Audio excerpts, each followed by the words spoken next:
Hello and welcome to Wiser Voices, an insightful podcast for learners and career makers. I'm your host, Anushka Chikara, and today we're diving into the world of marketing with our expert, Loveleen Sahrawat. Hi, Anushka. Lovely to be here. Before we start picking Loveleen's brain and exploring her career in marketing, I want to give you an insight into what her career trajectory has been like. She's worked as a branding and marketing expert across top global organizations like Ogilvy, McCann Worldwide Group, Aditya Birla Capital, and recently she's transitioned into working in the startup space. I'm sure you're going to get a lot of insider insights into what the marketing space has been like, what's changed, what's stayed the same, career mistakes to avoid, opportunities in the field, and much more. So let's get started. Hi, Loveleen. Thanks a lot for giving us your time and joining us here today. Hi, Anushka. I'm super excited to have this conversation with you. I've been looking forward to it for a few weeks now. Yeah, so we've understood what your milestone career journeys have been like, right? But let's take a step back. What did you study in college and how did you get into marketing? So, honestly, I was a very distracted student till class 10. I was a boarding school student my entire school life. And I'd say till class 10, I wasn't really sure how I was going to make a living. I was very poor at math. I pretty much could not balance an equation when it came to chemistry. Physics to upar hi chali aati thi dimag se. I think for me, what changed my confidence when I was in school, and I would attribute where I'm sitting here today, because a few things that happened actually in school. Maybe because it was a boarding school, a lot of focus on extracurricular activities. So I was a very keen debater. I started writing plays, directing plays, and acting in plays like when I was 14, 15. So while I was like not doing so well in my studies, that was very exciting in my life, that I was actually a really good debater. I was very good in theater. So I wasn't completely nalayak in my head. And that confidence, I think, is really important when you're young, because you know that, okay, you're really good at something. You're not very sure what that is, how your mental makeup is, and what are the things that you're good at that can actually become a career for tomorrow. Because I was very clear, I did not want theater as a career. I wanted something that would make me financially not just independent, but financially very well off. And I knew theater would not do that for me. I chose history. That was a subject I was really good at. So I went to G. St. Mary College. I did history honors from there. Because I was a boarding kid, I couldn't ask my parents for money. I was very shy. And so I started doing a lot of summer jobs. In one of those summer jobs at AT&T, I met Contract, the advertising agency. And I think then a lot of pennies dropped. A lot of things that I was really good at, which was the strategic side, the creative side, all of them came together, and I was like, okay, so this is something I can do. And I was really excited. My father wanted me to do IAS because I was good at history. Of course. Over my dead body kind of a response. So I told my dad that, okay, if Indian Institute of Mass Communication was the institute to go to for mass communication if you wanted to kind of have a career in advertising. So I had this pact with my dad. If I get through IAMC, then I'm pursuing a career in advertising. My dad had no idea what advertising was, but he's a very doting father. So he went with me. That's how I landed in advertising. I think once I started getting familiar with advertising, and then there were these amazing, like iconic copywriters, creative directors like Freddie Birdie. And I was like, gosh, I can't write like him. So the creative part, of course, went out of the window almost instantly when I started seeing their work. But the strategy part stayed with me, because one of the things I discovered about myself was I was actually intuitively insightful. I loved observing people. And I think when I kind of look back in my school days, maybe that's why I was writing a lot of plays to begin with, because I loved how people thought and the characters that they were, and multiple characters in the same person. And those are the things that you later on realize actually are core foundations to some careers. So advertising started like that. I was in advertising for about 17 years. And advertising was beginning to get, I mean, I knew it like the back of my hand. Also, the world was pivoting towards digital. The traditional ad agencies were not in a hurry. I was in a hurry. And I was also quite burnt out, frankly, because doing 20 hours a day, 7 days a week in your late 30s can be very disturbing. I remember at the time, just before I exited advertising to join the corporate side, I could not even keep a plant alive. I mean, I was working that much. I was traveling that much. I didn't really have a personal life, so to speak. It was all very voluntary because I loved my job. But at some point, you have to kind of take a step back and say that, hey, and so I decided to kind of move to the corporate side, which was also interestingly pivoting much faster than advertising when it came to digital. And I did that for about 10 years. And after doing a big corporate job in a very big conglomerate, again, I got really restless and I wanted to know what was happening in the big bad world of startups. And now I'm part of startups and it's super exciting. So that's what the last 25 years have been like. Yeah, and your career is so uniquely positioned in this digital boom, right? So I want to ask you, like, what has changed in marketing over the last few years and what has stayed the same? So let's start with what stayed the same, right? What are some foundations that you think are non-negotiable in this field? That's really interesting. So, yeah, and I think it's a very important conversation to have because we are really seeing three generations in the workplace today. We are seeing people like me who are Gen X. Then the last 10 years have been about the millennials. And now the millennials are being fast aged by Gen Z, right?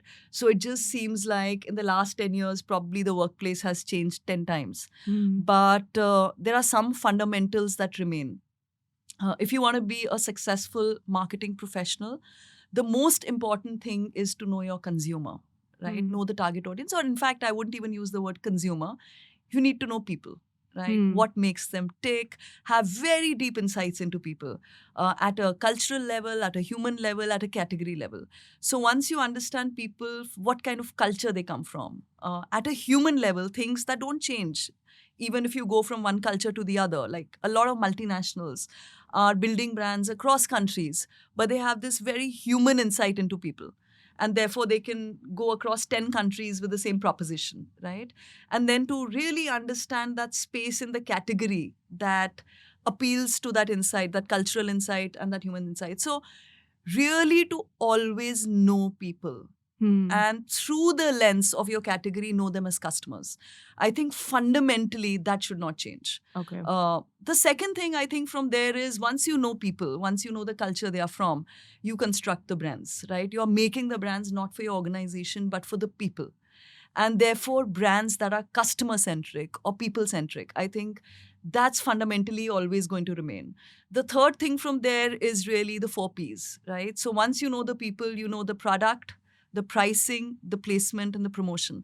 I think a lot of younger marketers are kind of moving away from some of these fundamentals. The product is kind of given to them to market because you know the customer so well.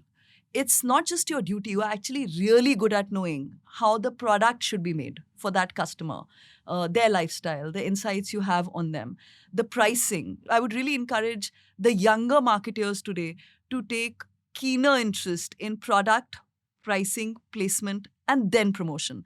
Otherwise, I think a lot of marketers today straight away go into how do I promote this product? Right. So I think fundamentally those things stay. ROI, right? So the ability to measure return on investment. And that can be really, really tricky for marketing because there is a difference between marketing and sales. And it's far easier to kind of, measure the ROI through sales. But to have those fundamentals in place, whether it's your brand tracks or it's your NPS, so continuously measuring the brand's health, how you're kind of marketing, and so whether it is your KPIs on television or on digital, and we'll talk a little bit about digital because to measure digital KPIs is very easy and everyone's doing it on a minute-to-minute basis. But I think we are also losing the focus on some of the bigger, larger equity long-term KPIs like brand, right?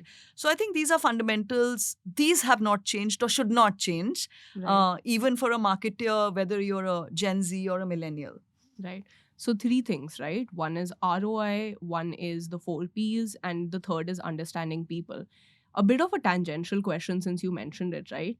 Would you say that to understand people, working with people, building for people, you have to be a sort of extrovert? Because that's the vibe I'm getting from you. So I'm just wondering, in your experience, right, what would you say is the balance between introverts and extroverts that work in marketing? So I'm going to tell you this. Very few people will believe this. Okay. I'm actually an introvert. Okay, I hate socializing. Once I'm at home, I'm always lying about not meeting friends and going to party. And we're so glad I'm that you came constantly here ill. today. So when it comes to my workplace, I'm an absolute extrovert. It's not easy for me. Okay. You put me in a room of 20 people, it takes a lot for me to kind of go up and start talking to them. But it helps that I'm talking business with them because my business agendas are very clear. So if I'm actually approaching any network or a set of people through a very clear agenda of business, I know what my tone should be, how many times I should reach out to that person. There should be that personal aspect. I'm very good at making friends with, partners, clients, colleagues, because I know that's required. And to that extent, I think you have to be a really holistic personality to do your job well. You can't be in a shell and be in a department or function like marketing. Right. You have to be able to, and not just in terms of networking, but I love, for example, what comes naturally to me is I love talking to strangers. In fact, I'm far easier with strangers than with people I know. So whether I'm at an airport or I'm sitting alone in a restaurant dining, or if, a lot of times I go watch a movie alone, I love talking to people I don't know. Right. And I think because that comes naturally to me, my ability to kind of understand people, it comes from there. Not everyone has to be comfortable talking to strangers, but you should then be able to do kind of researches which are more structured, Right. but important to connect with people. So you have to be almost strategically extroverted Yes. when it comes to your work. That's a really good term. Yeah. You have to be. Cool. So let's get back to this changes and what's changed, what's been the same, right? So with this digital shift, can you tell us now what are the major changes you've noticed in marketing during your career? Yeah. So obviously, a few of them are very obvious, right? So tools and channels have changed. So now marketing tools are completely automated. We have, information on our fingertips. We have it every millisecond. The channels have changed. So earlier, we always had what now we call affiliate channels, but we've always had affiliate channels, whether they've been TV or OH. Those have now taken, the life they've taken is personalized, also intrusive, right? So now everyone's addicted to Facebook, and seamlessly we are able to market to you. We know everything about you. We know your choices. We are able to retarget. We kind of follow you if you go to a website, and we are able to retarget you through the website. So our ability to understand your behavior and your actions is really good. Okay. But let me go back and connect that to insight. I know what you do today through what I study on digital platforms. But do I know why you do it? Right? So if you don't know why you're doing something, you'll always get somebody wrong in the midterm or the long term. So digital tells you what people are doing, but the traditional approach of marketing will also tell you why you're doing it. And that complete holistic understanding is important. So yeah, so tools and channels have changed. I think there's far more agility in today's marketers because just the plethora of information and the speed at which it's coming, you need to take very quick decisions with regard to, your marketing campaigns, your marketing strategies. I feel today's teams are far more agile, or need to be far more agile. But there is then the flip side to it. If you're so agile, are you consistent? Right? So I see the danger of not being consistent today because, you do need to ride that meme trend. But is that meme core to your brand's language? And does this connect with building a strong brand identity? Because that's something you mentioned in the fundamentals. Exactly. So that takes me to the third point, influencers, right? You have to ride on influencers today, but will you lose your brand to it? Okay. So you have to continuously kind of strategically align an influencer marketing campaign to your brand's core ethos. It's not easy, but if you're a seasoned marketer, you know how to do that. Moment marketing is another really important thing. Do you want to jump on every moment? Or do you want to jump onto the moments which are aligned to your brand's core, the category core? So I think these are some of the things that have changed in the last 5 to 7 years. Frankly, they've made marketing far more exciting, very, very dynamic. At the same time, I think marketing is in the danger of losing the brand soul. If you get onto this roller coaster, you have to be able to still hold back onto the brand and kind of... the other day, I was writing this piece on brands, and I was thinking that has the era of iconic brands gone? Will we have a Just Do It today? Will we have the real thing today? Right? So today, the brands that are coming in, often the new brands are challenging, or the startups are challenging the old traditional brands, because I think two very extremes. But I think the biggest challenge for a marketer today will be to, in this continuously dynamic and changing environment, how do you still create a brand that's going to last a lifetime? So I think when you kind of look at traditional marketing and digital marketing, so to speak, those are some things to ponder upon for any mature marketer, and for the young marketers to continuously learn from what was past and not just be future facing. Right. So also I'm wondering, right, like the most traditional form of marketing, which you can correct me if I'm wrong, would be word of mouth marketing. Yes. And now in this digital world that we live in, what is the relevance of word of mouth marketing with all these other tools? So word of mouth marketing continues to be the most important, the most impactful marketing even today. Okay. You just don't know it as word of mouth marketing. Now the name is virality or like, share, comment, right? So in fact, ratings. What are customer ratings if they're not word of mouth? True. Right? So they've just taken a slightly different form, but word of mouth will always be a litmus test for any brand's performance. Any brand / product, when they come together to become an experience, if that experience is great, you will get positive word of mouth. If it's disappointing, you will get negative word of mouth. In the last 10 years, so Bain has this tool, which a lot of corporates have now taken on, called NPS, Net Promoter Score. So that actually pretty much tests this, right? So we have promoters and we have detractors. Traditionally, those promoters and detractors could not be measured because it was just word of mouth. And very, very, I mean, if you go back 20 years ago, people would tell you the word of mouth would spread from places like barber shops. Today, it's spreading on Facebook. Facebook is the new barber shop, I guess. Right. So it continues to be very, very important for any brand's existence. Yeah, and maybe even more important because now we can track it in a certain way. We can track it, and thankfully, more and more we can't fudge it. So I think till 5-6 years ago, there was great danger in how a lot of this was being manipulated with bots, etc., etc. But I think today platforms have become very proactive. And also the way we kind of read these ratings today, and we kind of read like, share, comment, we've also become a little more cautious in terms of to take that with a pinch of salt and look for authenticity. Right. Yeah, but stays really important. Okay.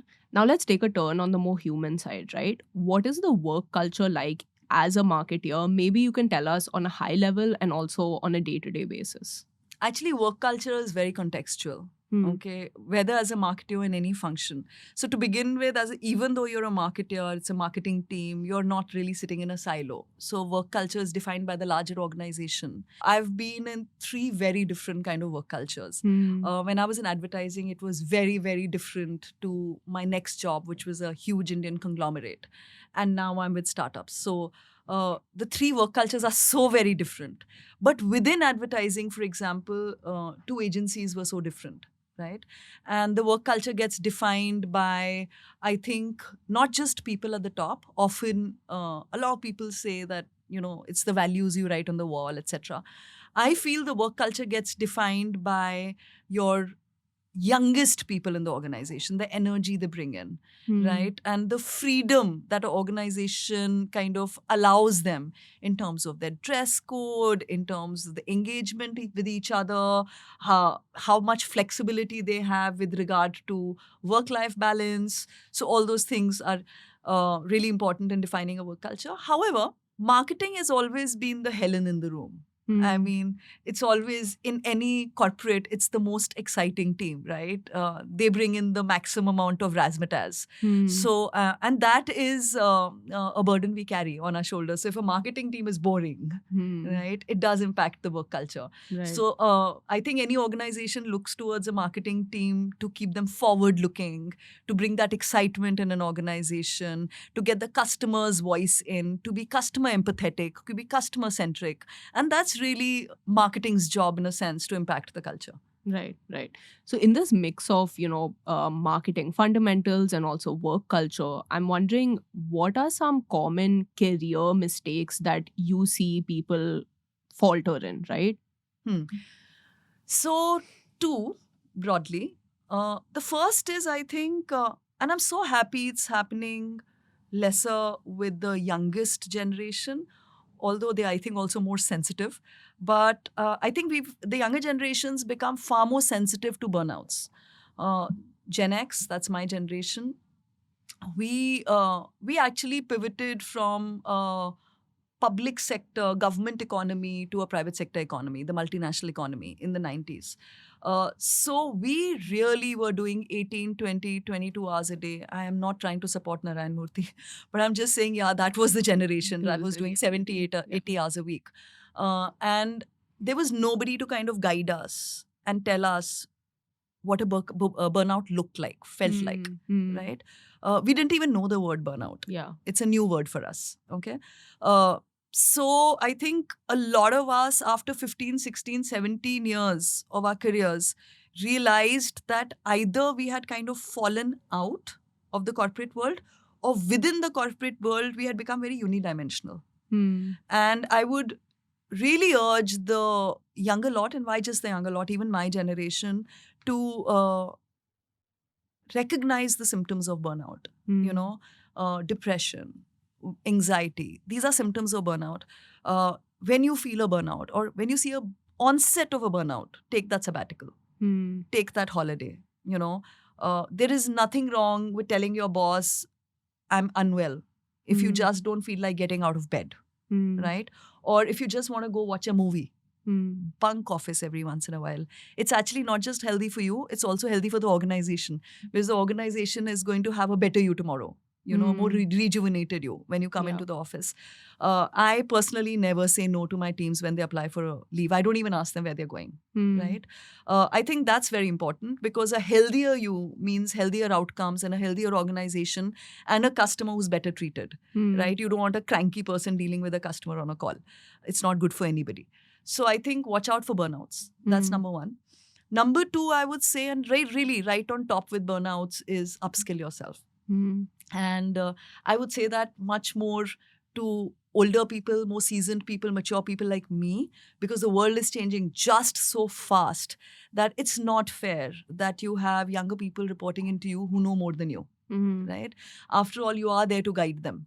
And you are also kind of overseeing the outcomes. So I think upskilling has become so pivotal, because the world is changing on a 2-quarter basis. Every 2 quarters, we are kind of working in a new world. So if you continuously invest in yourself by upskilling, it'll kind of make you more secure. If you are more secure, you do your job better, you're better with your one-downs, you're better with your one-ups, and you'll just have a far healthier career and, in fact, lesser burnouts. So, yeah, those are the two things. Yeah. I would. And in this world that's like constantly shifting and constantly changing and all this chaos, right? What personally keeps you refreshed and inspired in your career journey? So I'd like to say my bosses, my mentors, oh, give me that trophy. It's none of them. Honestly, what really keeps me inspired is my family, my partner, my dog, my parents. The corporate world will empty your cup all the time. Like, it really sucks everything out of you, and that's why they pay you a salary. That's fair. It's up to you to refill that cup. So whatever refills it for you. For me, traveling with my partner, even if I go home at 10 at night, I take my dog out. I play ball with her. I never leash her. I fight with the entire society to not leash her, so that when she's free, I feel inspired. Right.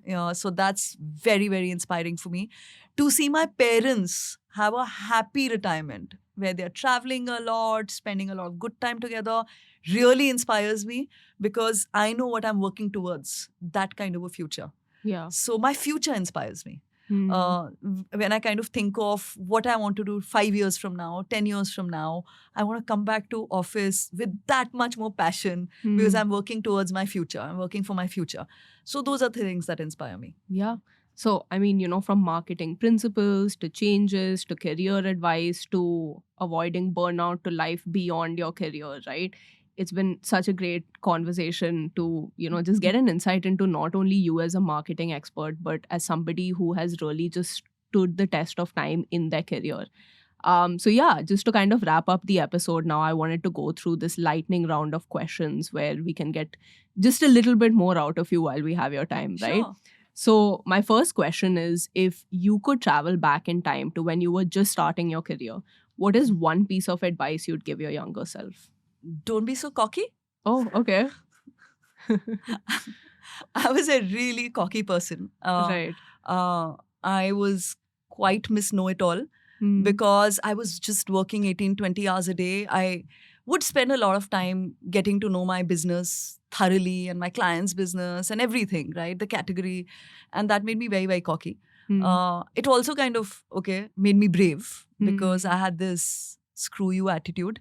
But yeah, I think experience makes you wiser. And when I look back, often I think I was so foolish. Okay. So I would, if I could go back, I'd say, okay, Loveleen, be less cocky. Okay. And we've touched upon this a little bit, but just because it is important to us, right? What is one career mistake that you would recommend modern day marketeers to completely avoid in their careers?